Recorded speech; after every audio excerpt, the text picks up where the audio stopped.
That's what's been happening in that part of the world. Let's now shift our focus to another war. The one that's being fought in Europe. It has dragged on for over 11 months now, and it is showing no signs of slowing down.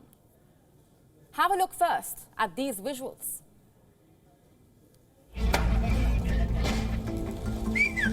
На крыше!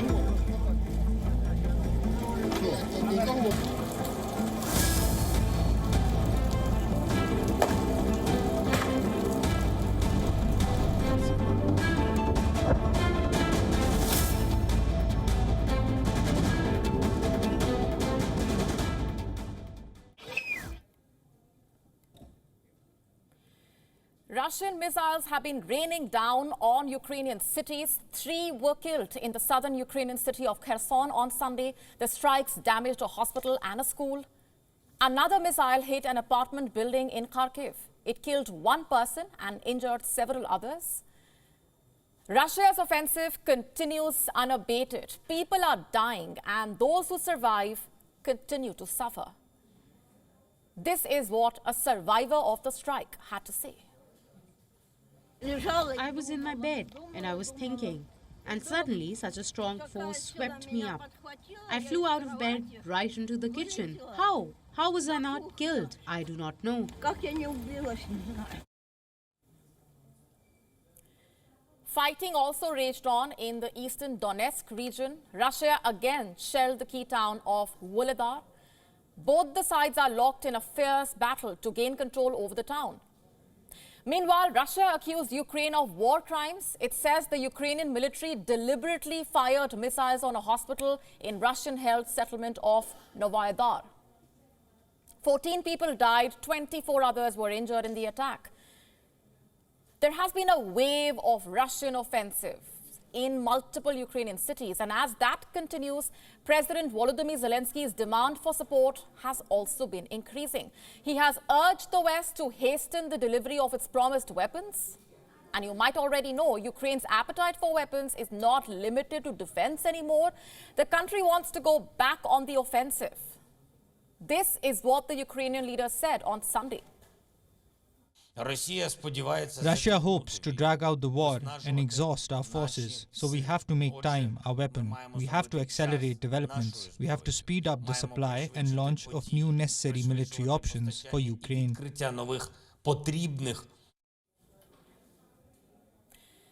Zelensky's wish list continues to grow. The West has been trying to address it, but with reduced enthusiasm. In recent weeks, Western countries have pledged hundreds of modern tanks and armored vehicles to Ukraine, but the delivery of those weapons is months away.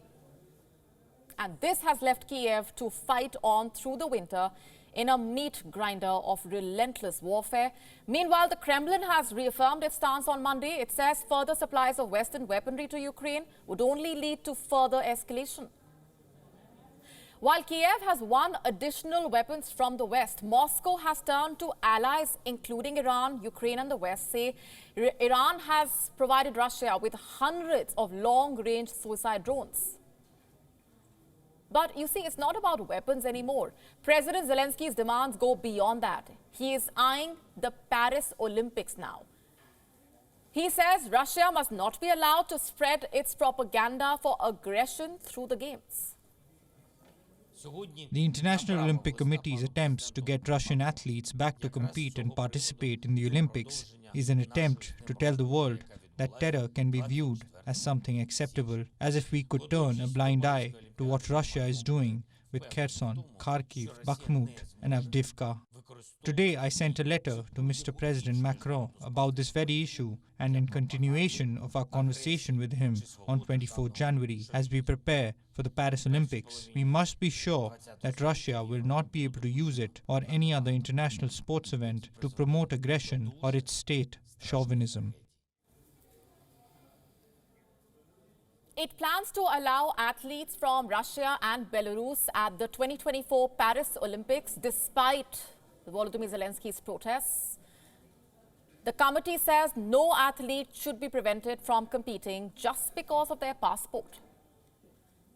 If we look at the recent years, organizers have strived to keep Olympics out of politics. Take China, for example. The country has been accused of exporting the Wuhan virus to the entire world. But did that stop last year's Winter Olympics?